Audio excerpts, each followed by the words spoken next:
George Russell given boost for Las Vegas GP as penalty nightmare avoided.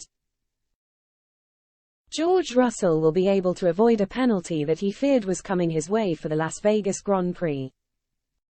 George Russell will be starting the Las Vegas Grand Prix next weekend with a fresh power unit, but crucially he won't have to take a 5-place grid penalty for a component change as this is within his season allocation.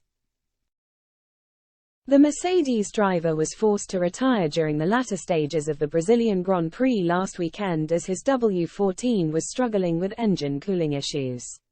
This could have proved a terminal issue with that particular power unit already at the end of its life cycle.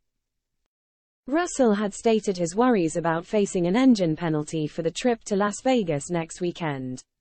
The 25-year-old was on the back foot from the early stages of the season in terms of power unit allocations after his Mercedes started spitting flames at the Australian Grand Prix. Mercedes head of trackside performance Riccardo Mosconi has, however, provided a reassuring update on the situation. The power unit used in Interlagos was meant to be its last weekend, he explained in a video address to fans.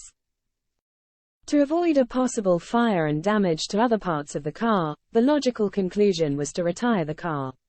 He will be on a different power unit for the final 2 races, so there is no issue from that point of view. While Russell may be free of engine penalties for the Las Vegas GP, there are still plenty of things to worry about in the Mercedes camp.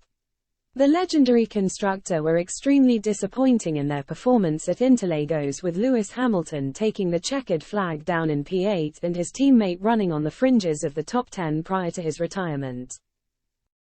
Speaking to Sky Sports F1 after the disaster in Sao Paulo, Russell explained, "Clearly we got something wrong this weekend.